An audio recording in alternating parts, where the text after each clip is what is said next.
자, 우리 오늘은 명리학 개론, 엄마와 아이가 행복한 명리학 개론 6강입니다. 제가 하는 그 사주 강의나 그리고 사주가 한 사람만 행복한 게 아니라 한 가정이 행복해질 수 있는 그런 거라고 생각을 해요. 그게 저의 큰 행복이고 가치인데, 그러니까는 엄마도 아이에 대해서 알아서 행복하고, 또 아이도 엄마가 나에게 엄마의 시선을 강요하지 않고, 자기가 타고난 있는 그대로를 사랑해 주셔서 행복해질 수 있는, 그렇게 하기 위한 명리학 개론 강의 6강입니다.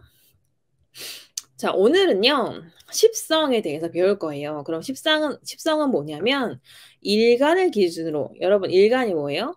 일간은 나예요. 그쵸? 아까 제가, 미라니님은 임수다라고 하고, 그리고 어떤 분은 또 이제 병화다라고 했잖아요. 그런 것들이 일간입니다.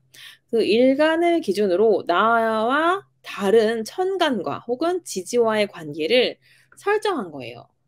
그래서 우리가 10가지잖아요. 오행, 천간 10가지 기억나시죠? 그 10가지를 나와의 관계성으로 나눠놓은 것들이 십성이고, 다른 말로는 또 십신이라고도 합니다. 같은 의미니까 어디 사주책 보면 어디는 십성, 어디는 십신 이렇게 나오거든요. 같은 거다라고 생각하시면 됩니다. 그러면 이 십신의 종류가 뭐가 있냐? 자, 이거 맨날 제가 하는 말들이에요. 잘 들어보세요. 비겁, 식상, 재성, 인성, 관성. 이게 바로 십신이에요. 근데 이거 5개밖에 안 되잖아요. 이게 왜 10개라고 했을까요? 왜냐하면 이것들이 다 음과 양으로 나뉘어 있기 때문이에요. 자, 5개를 음양 2개 곱하면 10개가 되죠. 자, 이제부터 그 십성에 대해서 하나하나 자세하게 설명해 드리도록 하겠습니다. 자, 일단 비겁이에요. 비겁은 뭐냐면 비견과 겁재를 합한 말이에요.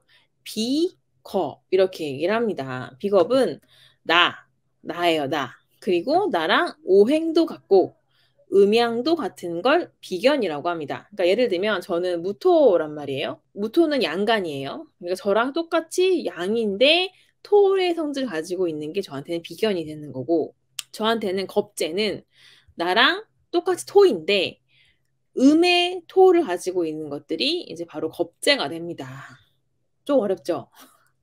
따라오 계시나요? 자, 비견과 겁재. 이거에 대한 자세한 설명은 다시 뒤에 가서 할 건데, 일단 우리가 나누는 거를 익숙해지셔야 돼요. 그래서 나랑 똑같은 음양이고 오행이면 비견, 나랑 똑같은 오행인데 음양이 다르면 겁재구나. 이걸 이해하시면 됩니다.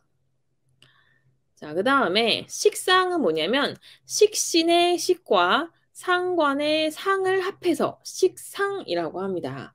제가 식상이라는 말도 자주 하죠. 그러면 이건 뭐냐면 일간, 내가 생해주는 거예요. 내가 낳아주는 거야. 낳을 세자잖아. 내가 낳아주는 거니까 뭐예요? 자식. 내 사주에, 여자 사주에 식상은 자식이 됩니다. 그리고 내가 에너지를 낳는 거. 그래서 내 일, 재능 이런 것들도 다 식상이라고 해요. 내가 낳아주고 음양이 같으면 식신, 내가 낳아주고 근데 음양이 다르면 상관이라고 말을 합니다. 내가 만약에 양의 일간이라면 같은 양의 성질을 가진 가진 식상은 식신이라고 하고 음의 성질 가진 것을 상관이라고 하는 거죠. 자, 일단 재성, 여러분 제일 좋아하는 재성. 바로 우리가 흔히 얘기한 돈을 재성이라고 합니다. 그쵸? 돈 깔려니까 딱 보시죠? 자, 재성에도 나랑 같은 음양이면 편재. 그러니까 나랑 같은 편인 거예요. 같은 편인 재성. 나랑 다른 음양이면 정재입니다. 이 재성은 내가 극하는 거예요. 내가 걔를 극하는 거예요. 내가 쟁취해야 되고 내가 힘들게 하는 게 바로 재성인 거예요. 그래서 우리가 돈은 힘들게 얻을 수밖에 없다. 그냥 운명이야, 이거는. 그렇게 정해진 거예요. 자, 그 다음에 관성은 뭐가 있냐면 편관과 정관이 있습니다. 보스. 회사죠, 회사.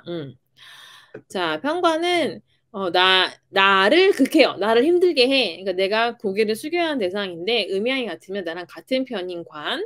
그리고 내가 고개를 숙여야 되는데 음양은 다르면 정관입니다. 자, 이렇게 10가지가 있어요. 자, 따라오셨어요? 인성이 남았네요, 마지막으로. 자, 인성은 도장이죠, 도장. 도장인을 써요. 그래서 제가 도장을 일단 해놨습니다. 도장인을 쓰는데 나를 생해주는 거예요. 나를 낳아준 존재. 그러니까 어머니 같은 게 되겠죠. 나를 생해주고 그리고 나랑 같은 음양이면 편인, 나랑 다른 음양이면 정인이라고 합니다. 자, 이렇게 10가지 종류에 대해서 말씀을 드렸어요. 그러면 그런 게 있나 보다라고 했는데 아직 와닿진 않으시죠? 그래서 제가 한번 예시를 들고 왔습니다. 자, 내가 제 걸로 들고 왔어요. 내가 만약에 무토다. 그러면 저한테는 진과 술이 같은 양이에요. 그래서 얘는 비견이고 충미는 음이에요. 그래서 나한테 얘는 겁재가 됩니다. 오케이?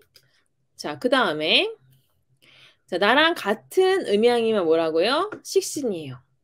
내가 기운을 낳아서 하는데 음양이 다르면 상관이에요. 그래서 저한테는 신과 유가 식상이 되고 얘는 양, 얘는 이렇게 됩니다. 자, 그 다음에 재성은 무토한테 재성은 토를 극하는 게 뭐예요? 토가 극하는 건 바로 물이죠. 토는 물을 이겨내야 된다 했잖아요. 물을 이겨내야 되는데 자, 나랑 같은 음양을 가진 양의 물은 해고, 음의 물은 자입니다. 그래서 얘가 편재, 얘는 정제가 돼요. 자, 그 다음에 무토 입장에서는 무토를 누르고 나오는 게 뭐예요? 땅을 뚫고 나오는 게 나무잖아요. 그쵸? 그래서 나무가 무토한테는 관인데 같은 양의 기운을 가지면 편관, 다른 음의 기운을 가지면 정관이 됩니다. 이해하시죠? 자, 나는 무토예요. 자, 그런데 나랑 같은 음양, 양이면 편인이고 다른 음이면 정인이 됩니다. 편인과 정인 합해서 인성이라고 합니다.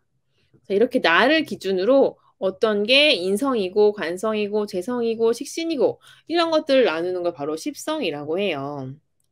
자, 그럼 육치는 뭐냐면 이 10가지의 십성을 가족 관계로 분류를 해놓는 거예요. 그래서 비견과 겁재는 나랑 동일한 거라고 했잖아. 동일한 기운. 그러니까 나와 형제, 동료 이런 것들을 의미합니다.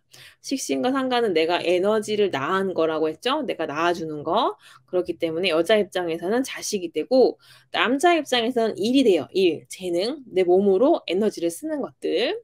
그다음에 편인 정의는 나를 낳아주는 존재이기 때문에 어머니가 되는 거고 편재와 정재는 내가 이겨야 되는 대상이랬죠. 내가 이기고 눌러가야 되는 대상. 애는 누구를 이겨야 된다? 아버지를 이겨야 된다. 그래서 아버지 그리고 아내 남자 입장에서는 내가 쟁취해야 되는 대상이기 때문에 내가 돈처럼 내가 획득해야 되고 내가 그걸 극해서 얻어내야 되는 거예요. 그렇기 때문에 남자 입장에서는 아내가 바로 재성이 됩니다. 편관, 정관은 여자 입장에서는 남편이 돼요. 내가 극해지는 존재, 내가 고개를 숙여야 되는 그런 존재가 남편이 되고 남자들 입장에서는 내가 고개를 숙이는 대상이 자식이 돼요. 그래서 남자들 입장에서는 자식이 편관과 정관이 됩니다. 이렇게 10가지의 십신을 가족관계로 놓는 것을 뭐라고 한다? 육친이라고 합니다. 제가 좀 말이 빠른가요? 이해 안 되시면 이따 다시 질문하실 수 있습니다. 자, 그러면 다음 강의는 뭐가 나올 거냐? 12운성이 나올 겁니다. 12운성은 뭐냐면 이 나와 이 오행들의 관계들을 자세하게 풀어놓는 거예요.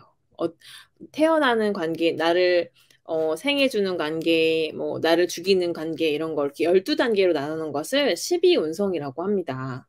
그래서 다음 주에는 십신을 가지고 12운성을 어떻게 나누는가 이런 얘기를 할 거예요.